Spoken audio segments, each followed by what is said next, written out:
Hello there.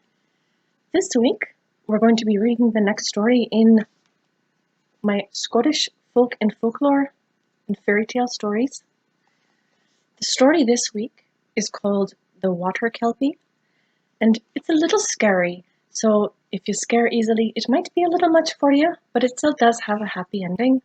So the reason that it's scary is that the Kelpie is a Scottish kind of a monster, and it's based out of Loch Ness, which probably heard the story of Loch Ness before, the Loch Ness monster. But the Kelpie isn't the Loch Ness monster. The Kelpie is a spirit that roams around the shores of the Loch Ness and usually takes the form of a horse. And it looks just like a normal pretty horse, but if you try and catch it, then it will capture you and take you down into the lake. So if things like that sound a little too scary for you, then maybe this story is a little too much for you. Just a little warning. Just a little warning for you. There are some other vocabulary words that I want to say before we read the story. And I already explained what a Kelpie is, so you already know that one. But there's also the word Croft, which means a small farm, and the word sowing, S-O-W.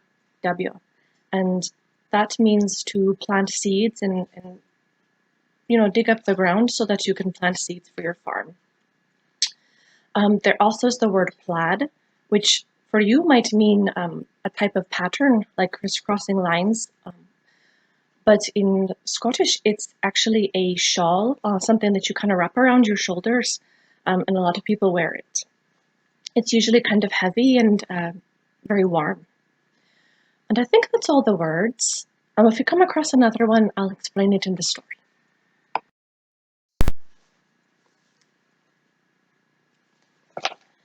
So here's the first picture. And it says that this story is from the Highlands of Scotland, a land of high mountains and mysterious glens where there are many deep lochs. Some of the lochs are so deep, it is said that if you throw a stone in the water, it will take a year and a day to hit the bottom. The loch is a lake. Near the deep, dark waters of Loch Ness, there lived a young lad by the name of Kyle. All the food the family had to eat was what they grew on the narrow strip of land between their cottage and the shores of the loch. Kyle had lived there quite happily for 11 years of his life, helping his mother and father work their little croft, when one evening, near the beginning of the year, he heard his mother speak to his father. "It's almost time for spring sowing. You must rise early tomorrow and plow our fields to make them ready." Kyle's father replied, "I am too old now to drag the plow around the fields, and Kyle is still too young." "What will happen to us then?" his mother asked in a worried voice. "If we do not plow our fields, our crops will not grow, and we will starve when winter comes." Kyle's father pointed out the window. "I've seen a fine black horse roaming there on the loch shore these last nights of the silver moon. I think I could harness it and make it pull our plow." "Oh no," Kyle's mother said in alarm. "You mustn't go near that beast, for it is one of the spirits that roam near fresh water to trap unwary folk and drown them. It isn't a horse, it's a water kelpie." "Nonsense, woman," her husband laughed. "That's a good strong horse. I can take the rope from our plow and tie it around the horse's neck. I'll put my hands on its mane and haul myself onto its back, and then I will tether it to our plow, and it will do the work I cannot do. By this time tomorrow night, our fields will be ready for spring sowing." There's a picture of the horse. Looks just like a normal horse through the window.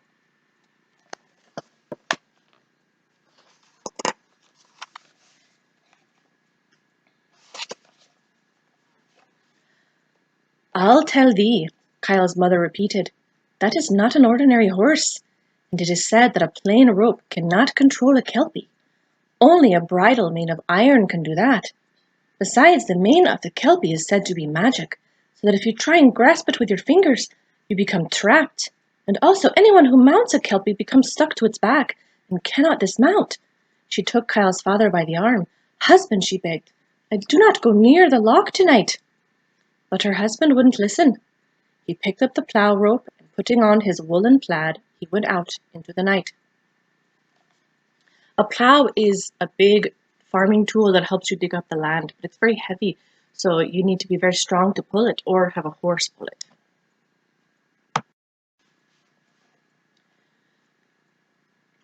Kyle's mother rushed to the door. "Husband, come back," she cried. "The legend has been told in story and song that no man can tame the water Kelpie of Loch Ness. Come back, husband, come back, or you will surely perish." But her husband had made up his mind. Kyle would have gone to help his father, for he was a brave boy. But his mother held on to him. They both watched from the doorway of their croft as Kyle's father approached the horse, which stood quietly beside the waters of the loch. The horse didn't move as the rope was put around its neck. It remained very still as Kyle's father grasped its long mane and hauled himself up on its back. But as soon as the man was seated, a gleam of wickedness appeared in the horse's eyes. "Look now!" Kyle's mother whispered in fear. Suddenly the horse, which was indeed a water kelpie, seemed to grow in size until it was twice the height it had been before. It snorted and stamped its feet on the single shore so that sparks flew from its hooves. The kelpie raised its great head and bared its teeth. Fire came from its throat and smoke plumed from its nostrils. It tossed its mane and its long hair turned to green serpents, which coiled and curled around the hands of the man. It reared up into the air, not once, but 3 times. When its legs came crashing back to earth, it began to race along the shoreline towards the deep waters of the loch. "Jump off! Jump off!" Kyle's mother shouted to his father. But the man couldn't jump off, as his legs were stuck to the kelpie's side, and his fingers were caught fast in its serpent mane. And the beast galloped into the waters of the loch and disappeared beneath the water. Here is a picture of the water kelpie becoming the big giant horse. It's a beautiful picture.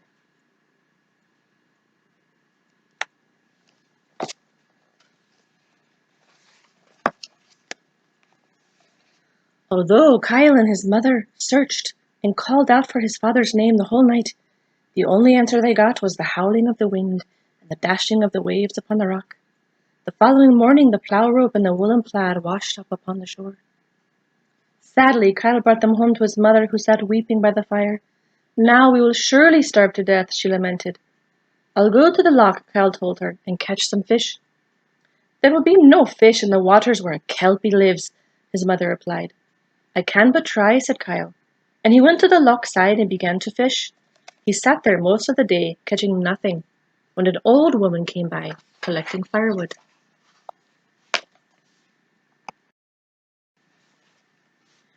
"A pleasant day," Kyle greeted her, "to be happy in the sun's warmth before it ends." "That it is," the old woman said, "but I am not warm at night when my bones ache with the cold." Now Kyle's father had often told him that no matter how poor you were, there was always someone poorer. It's a very good lesson.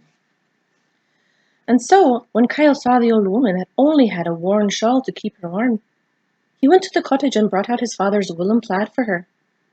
"I do not take without giving in return," said the old woman, and she gave Kyle her worn shawl in exchange. She stared at him, and as she did, she said, "It can be better to sit upon a plaidie than wrap it around you." That day, Kyle caught 1 fish. The next day, as Kyle was fishing, the old woman came by again. "Another fine day for you to enjoy," said Kyle. "That it is," the old woman said, "although if I had bread in my stomach, I would enjoy it more." "Here, have mine," said Kyle, handing the old woman the bread his mother had given him for breakfast. "I do not take without giving in return," said the old woman, and she gave Kyle a lump of salt in a little pouch. She stared at him as she did, and she said, "Salt can be used to kill rather than to cure." Kyle tied the pouch to the waistband of his trousers, and that day he caught 2 fish. On the 3rd day, the woman came by. Kyle wondered what she might want this time. He had given her his good plaid and his bread. What else did he have? "A fair day," he said to her as she stopped to watch him fish. "Good for walking and talking." And there's a picture of the old woman. Something a little strange about her. Maybe you can notice it.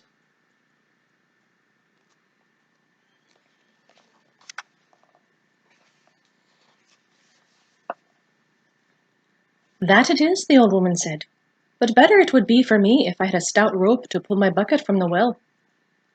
Kyle went and got the plough rope to give to her, for it was no use to him, and he could not push the plough. "I do not take without giving in return," said the old woman, and she handed Kyle a bridle for a horse. She stared at him, and as she did, she said, "Iron is not only used to make a pot." And that day Kyle caught 3 fish. When his mother was cooking the fish for supper, Kyle told her about the old woman. "Oh, she is well known hereabouts as a Spae-wife," said his mother.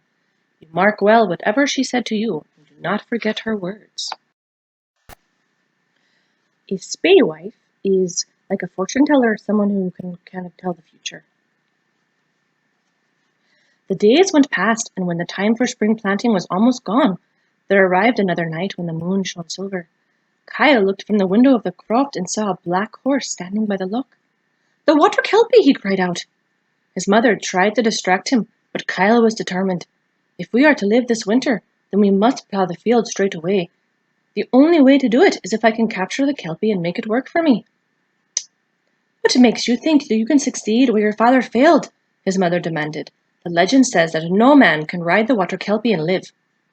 But Kyle was determined to go. Although his mother barred the door, when she fell asleep, he put on the worn shawl around his shoulders, and taking the horse bridle, he climbed out the window and went towards the loch. "My, but you are a bonny beast," Kyle murmured, and he raised his hand to grasp the horse's mane so that he could haul himself upon its back. Then he paused, and he remembered the words of the old woman when she had given him his first gift. "It can be better to sit upon a plaidie than wrap it around you." So Kyle took the shawl from his shoulders and spread it over the creature's back. Then he grabbed its mane and mounted the Kelpie. For a single second the beast stood still, and then it swelled in size, so Kyle saw his cottage home become smaller and smaller, and his mother, a tiny figure at the door, shrieking for him to jump off at once. "I will not jump off," Kyle called out, "not until the Kelpie ploughs our fields." When the Kelpie heard this, it snorted and tossed its head and spoke in a terrible voice. "No man can ride a Kelpie and live. Now you are doomed as your father was before you, for I will not do as you command." Smoke and fire came from its mouth, and it wrenched its head around to face the loch so that it could ride into the water and drown its rider. Kyle leaned forward and gripped the mane more tightly. Beneath his fingers he felt the silky hair change to thick, slimy green serpents. Spitting and hissing, the green snakes in the Kelpie's mane tried to wind themselves around Kyle's fingers, twist their way between his hands, and coil around his wrists. And Kyle heard the words the old woman had spoken when she'd given him the second gift. Salt can be used to kill rather than to cure. Quickly, Kyle unloosed the little bag of salt at his waist, and he crushed the lumps between his palms. At once the snakes shrank and withered, so Kyle could grasp the Kelpie's head and pull it the way he wanted it to go. The Kelpie was enraged, and it thrashed out with its back legs 3 times, and with its forelegs 6 times. When the creature reared and plunged and tried to turn its head away from the land, but Kyle held fast. He kept himself sitting on the old woman's plaid and didn't let his legs touch the back or the sides of the beast, so he wouldn't become stuck. And Kyle recalled the words of the old woman when she had given him the third gift. Iron is not only used to make a pot. He knew that the metal parts of the bridle were made of iron, so he leaned down and slipped the bridle on and put the iron bit into the mouth of the Kelpie. At once the beast quieted and became tame and would do as Kyle wanted. Kyle trotted towards his croft and called to his mother to bring out their plough and to run and borrow a rope from their neighbor. This she did, and Kyle harnessed the Kelpie horse to the plough and led it up and down until all of the fields were ploughed. Not only did Kyle plough their own fields, he also ploughed the fields for miles around the Loch Ness, for water Kelpies have the strength of 100 horses. When the fields were done, Kyle waited until the next silver moon, when he led the Kelpie to the water's edge. He slid the bit from its mouth and watched as the creature kicked up its heels and trotted into the water. And there's a picture of them ploughing the land.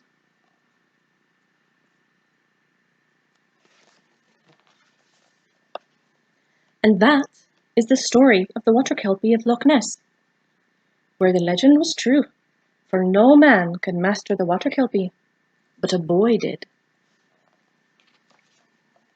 And that is the end of the story. So, what did you think of that story? Maybe a little scary, but in the end, the little boy won. So, if you want to do some activities on this story, I listed them in the comments, so you can do them with your friends or your family. Our next story is called The Goshawk and the Brave Lady. A goshawk is basically like a very large flying bird, like a hawk or a falcon.